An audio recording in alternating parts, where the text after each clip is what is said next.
Mesdames, Mademoiselles, Messieurs, bienvenue à Métro News. Voici les principaux titres qui seront développés aujourd'hui. Il y a des zones dans la région métropolitaine que les bandits ont pratiquement achetées, a déploré le directeur général de la PNH. Le chef de la police a soutenu que les forces de l'ordre ont intensifié leurs actions afin de reprendre le contrôle de ces quartiers. 25 policiers ont été tués par des gangs au cours du premier semestre de l'année 2019. C'est ce qu'a révélé le président de la Commission Sécurité et Justice du Sénat, Jean-Renel Senatus. Fin ce vendredi des examens du bac.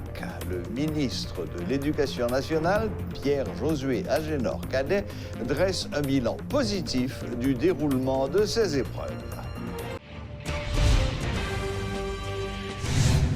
Le président de la Commission Sécurité et Justice du Sénat, Jean-Renel Senatus, affirme que la situation sécuritaire est alarmante. À l'issue d'une audition avec les membres du haut état-major de la police, le sénateur Senatus a dressé le constat d'une détérioration des conditions sécuritaires, notamment au cours de cette année. 25 policiers ont été tués par des gangs au cours du premier semestre, tandis que pour l'ensemble de l'année 2018, le nombre de policiers tués était de 17. De plus, 517 cas d'assassinat ont été recensés pour le premier semestre, alors que pour l'année écoulée, 698 cas ont été répertoriés. Dans le souci de créer des outils pour favoriser la lutte contre les gangs, la Commission a promis de diligenter une enquête sur la disparition de 50 armes à feu au Palais national en 2012. De plus, le sénateur Senatus fait remarquer que le Sénat a voté un projet de loi sur le contrôle des armes à feu. Si la loi est votée à la Chambre des députés, elle permettra d'avoir un contrôle efficace des armes à feu en circulation. De plus, il soutient que les gangs armés sont labellisés politiques ou sociales.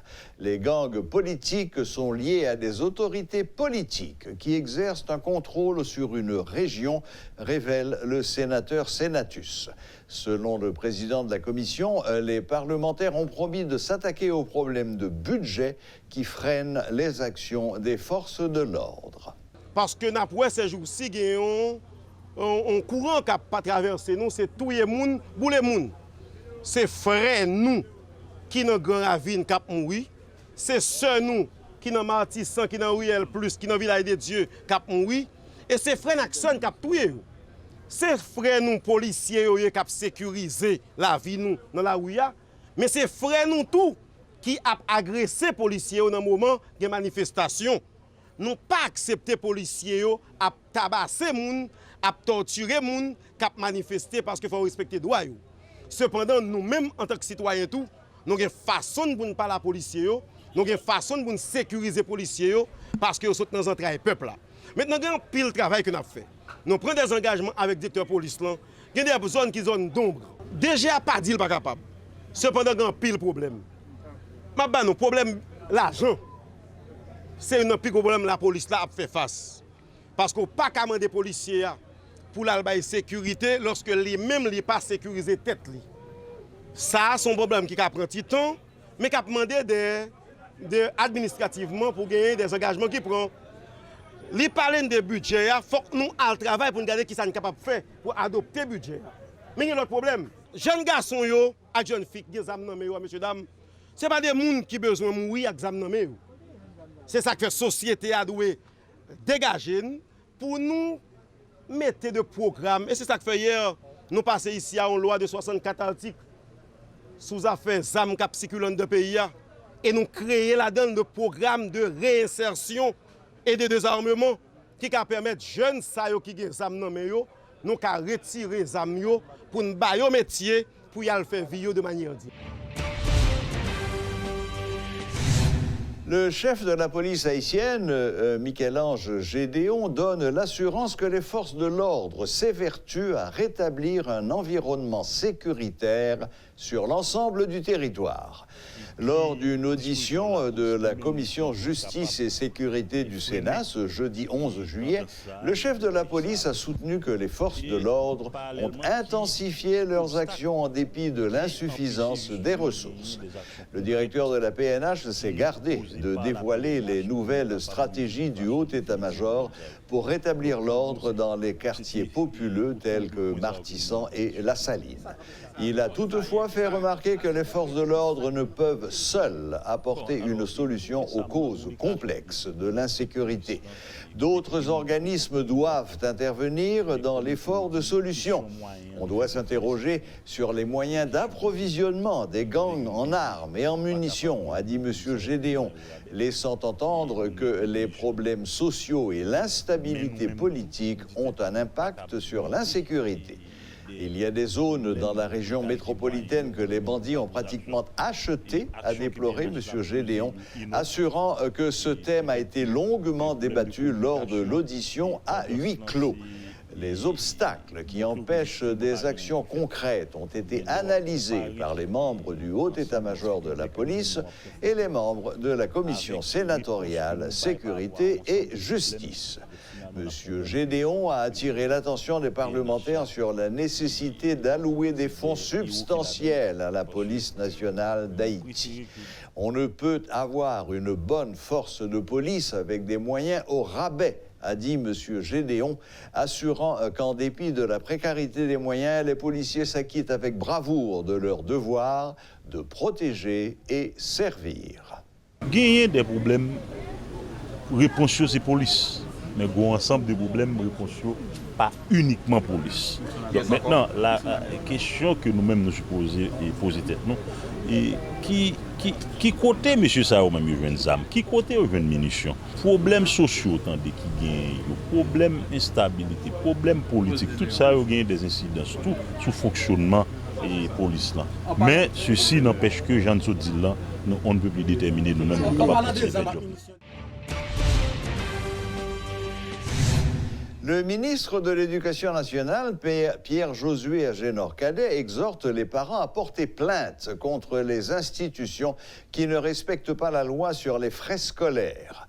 Répondant aux questions des journalistes lors d'une visite effectuée au lycée de Pétionville, M. Cadet a déploré que certains établissements scolaires exigent des frais de la part des parents pour assurer la place de leurs enfants.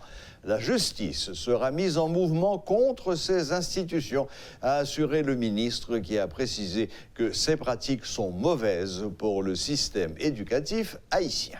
Moi, commissaire gouvernement Port-au-Prince lui-même, il prend ça à cœur, il prend au sérieux. On a rappelé déjà, dans Saint-Marc, il y a une école qui était tentée d'augmenter les frais de manière scandaleuse, eh bien, la justice l'a perdu.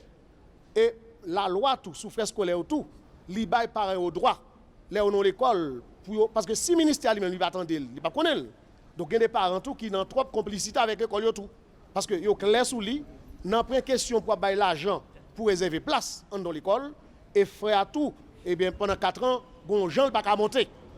OK maintenant l'elle fait lui-même parents lui-même li gain droit loi sous frais scolaire bail parents droit pour porter plainte contre l'école ça et c'est dans le moment ça le ministère lui-même et par le biais de direction juridique capable d'accompagner les parents et ensuite commissaire gouvernement parce que j'aime dire avant nous pas une instance de juridiction les problèmes posés c'est la justice qui a adressé qui a posé problème.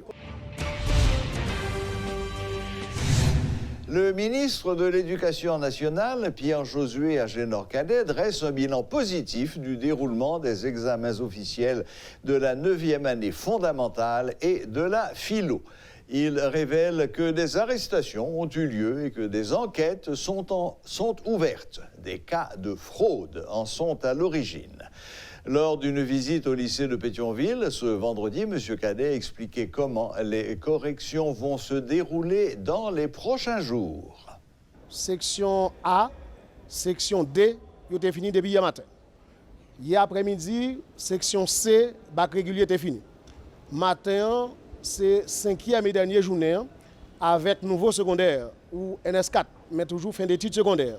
Après matin, tout le bagage fini. Dans le niveau ministère, nous avons une satisfaction totale pour ce d'examen. Son bilan positif, ça ne veut pas dire que pas de gain des incidents. Mais il faut que nous disions tout, dans tous les 9 départements, tout bagaille passé comme sur des roulettes. Totalement bien. Pour résultat, nous ne sommes pas capables de dire. Le plus souvent, c'est un maximum de mois. Après un mois, il faut un temps de préparation. Et il faut une bonne correction. Ça fait année ça surtout. Nous prenons soin pour nous faire formation pour tout le monde qui va le corriger dans le baccalauréat. Parce que nous disons, et dans le 9e année tout, nous venons pour la première fois avec 2 corrections dans la 9e année. Donc, de manière pour nous capables de protéger les candidats. Parce que très souvent, moi-même qui passé 20 ans à participer dans la correction, et bien des fois, quand pile de monde correction qu'on fait tourner des victimes. Et moi-même, comme dans le bagage qu'on connaît bien, quand pile mesure nous prend pour éviter dérive, pour éviter dérapage. Le comité exécutif du réseau politique PHTK de Carrefour s'est prononcé ce vendredi sur le dossier Petro-Caribé. Maître Lamar Bélizaire, coordonnateur de la structure, a accusé les membres de l'opposition d'être les véritables dilapidateurs du fonds vénézuélien. Selon lui, leur mobilisation contre le gouvernement n'a pour but que d'empêcher la tenue du procès. Les Petro-Challengers sont des corrompus. Ils ne sont pas dignes de leur combat car ils sont financés par le secteur des affaires, a accusé Maître Lamar Bélizaire. L'agent Petro-Caribé a commencé avec le gouvernement Préval-Bellerive. Il a gaspillé, gagoté 197 millions, 163 millions. Toi après, combien milliards plus tout l'autre gros millions que nèg gaspillé nan investi pour candidat l'espoir toi faire à travers toute commune et département yo pour te ka voler élection yo. Je dis à ces mêmes nèg ça yo qui parlé de l'argent Petro-Caribé. Pourtant, plus grosse somme l'argent Petro-Caribé c'est nan men nèg yo lié. C'est ça oui qui fait nèg yo besoin renverser président Jovenel Moïse. Messieurs dames opposition yo, nous comportons comme assaillant cap barré procès Petro-Caribé pour le pas fait parce que nous tous connaissons gros somme l'argent Petro-Caribé c'est non mais nous liés. Messieurs dames, nous pas gêner nous pour nous continuer drainer ti malheureux malheureuses à travers quartier populaire yo. N'a ba yo 500 goudes 1000 goudes pour nous faire yo creuser propre tombe yo, fouiller tout, enterrer tête yo. L'en manipuler yo pour nous faire yo casser magasin moun, brûler magasin moun, casser dépôt moun, brûler machine moun. Messieurs dames opposition, si nous besoin pouvoir c'est dans élection pour nous aller. Mais c'est pas dans transition. Dans transition pour continuer piller qu'est-ce l'État pour continuer à écraser le pays, pour empêcher les investisseurs de venir investir dans le pays. Parce que je dis, le peuple a gardé en bas nous, le peuple a ouais, nous parlons de pays. Une marche pacifique est prévue ce dimanche 14 juillet. Elle sera organisée par un groupe baptisé Femme Jam Cap Lutter. L'objectif est d'exiger des explications sur l'utilisation des fonds Petro-Caribé. Cette marche débutera au carrefour de l'aéroport et prendra fin devant la place de la Constitution, a fait savoir la coordinatrice de FJKL.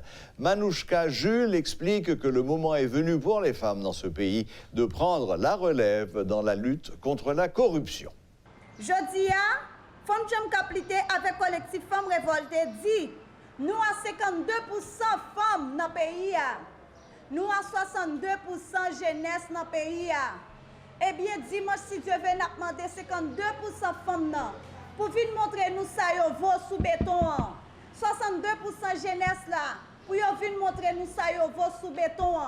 Pour nous demander avec Jovenel Moïse, pour nous revendiquer, pour nous passer toute frustration nous sous béton pour nous dire avec Jovenel Moïse il te promet nous, la mette manger dans bol nous, la mette cop dans poche nous, bien au contraire, non seulement l'écraser bol là, même cuit qui bon côté nous yo l'écraser cuit yo. On façon pour ne pas même garder pour nous voir comment garder rapport avec manger. C'est ça que fait nous dit tout le monde en général, femme diam ou garçon voyant n'attend nous dimanche si Dieu veut à 10h en bas pont dans Carrefour aéroport n'a demandé pour nous toutes venir en foule n'a passé sous route Delma n'a entré Delma 40B n'a tombé sous boudon pour n'a sous place constitution pour n'a dit Jovenel Moïse merci beaucoup li le temps pour li ba nous yon lait nous même pour nous ka prendre petit souffle dans pays. Les conseillers politiques de l'ancien Premier ministre Jean Risséan ont procédé à la vente-signature de leur ouvrage intitulé « Toutouni ». 3 mois après avoir quitté leurs fonctions, Pascal Adrien et Georges-Émy Jean-Baptiste nous dévoilent la face cachée de leurs expériences respectives auprès de l'ancien Premier ministre. Nous n'avons la prétention d'être ni Jacoumen ni Anténor-Firmin, mais nous avons prétention que nous t'ai fait sous ça, nous avons une contribution pour nous voter et aujourd'hui, la société arrivée nos limites. Et c'est à cela que moi, à Pascal, nous invitons tout le monde dans le livre ça. Ils ont tous deux exercé de hautes fonctions auprès de l'ancien Premier ministre Jean Risséan durant son passage à la primature. Respectivement comme porte-parole et chef de cabinet adjoint, Pascal Adrien et Georges-Émy Jean-Baptiste ont souhaité livrer leur propre version de cette expérience. Pascal avait décidé pas rentrer dans une dynamique de parler, mais rentrer parcours ça, dans le cadre d'analyse globale pour les générations à venir. C'est à travers ceci que nous écrivons et c'est pour ça que le titre est Toutouni parce que dans ce livre, on essaie de décrire la société telle qu'elle est. Leur livre retrace leur parcours parfois semé d'embûches dans les couloirs feutrés du pouvoir. Toutouni est le titre choisi pour cet ouvrage qui met en exergue les différents dossiers qui sont passés sur leur bureau. Que ce soit le procès Petro-Caribé, les mercenaires étrangers ou encore le vote de censure des députés, aucun sujet n'a été occulté. Georges-Émy Jean-Baptiste revient sur la genèse de ce livre. Rien n'est inventé ici dans ce bouquin parce que nous essayons de dire tout haut, ça on paquet mon a dit tout bas. Université pas fonctionner, l'hôpital pas marcher, parlement, présidence, primature, toute société a dans son ensemble aujourd'hui arrivé au niveau côté que nous demandons faut casser dynamique là. Moi avec Pascal nous juste armés de courage tout en prenant le risque de violer comme beaucoup le disent en question de secret d'État parce que pour nous autres, il y a de secret d'État c'est s'il y a un État. Aujourd'hui un État qui ne peut pas nourrir ses fils, qui ne peut pas éduquer ses filles, ne peut pas parler de secret d'État. Vraiment, moi personnellement, et je pense aussi pour Pascal, on est très ému de voir l'affluence, comment est-ce que les gens sont intéressés à lire le bouquin. Car pour nous, à partir du moment que nous finissons poser AXA, toute société a conscient que nous tout unis, quand vous la petite livre l'endile, et si vous tout unis, on a deux choix. Ou bien on était nus et puis on ironise, on passe en bêtise, ou bien on habille tête. Un livre qui, avant même sa parution, avait fait parler de lui dans les milieux politiques et littéraires. Ce sont des sujets brûlants auxquels ont voulu s'attaquer les deux auteurs. Sans langue de bois, ils ont souhaité à travers cet ouvrage rendre public leur vérité, leur vision des faits. Nous n'avons pas de bonne mission pour nous évangéliser ou critiquer personne. Je dis, si vous regardez dans le miroir, visage ou sale, ce n'est pas le miroir pour craser. Moi-même avec Pascal, nous n'avons pas inventé rien dans le livre ça. Quand nous parlons de corruption au niveau du Parlement, c'est tout le temps la presse a tendé et tout le temps la presse a dit. Bon, grande différence qui gagne. Moi avec Pascal n'écrit. Ça veut dire 100 ans plus tard, les jeunes liront dans ce livre que il y a deux personnes à un certain moment, aussi petits que vous êtes, mais vous êtes courageux, parce que Jacoumen l'a fait, Anténor-Firmin l'a fait. Malgré un appel au boycottage lancé sur les réseaux sociaux, la vente signature du livre Toutouni a bel et bien eu lieu. Les deux auteurs ont eu le plaisir de signer ce premier livre, écrit à 4 mains, dans l'espoir d'édifier les lecteurs sur ces sujets d'actualité. La vérité, rien que la vérité, avait promis Georges-Émy Jean-Baptiste, les lecteurs pourront dorénavant se faire leur propre opinion après avoir lu ce livre politique de 230 pages. Voilà, la boucle est bouclée. Merci de nous rester fidèles. Excellent week-end à toutes et à tous et à la prochaine, même heure, même chaîne.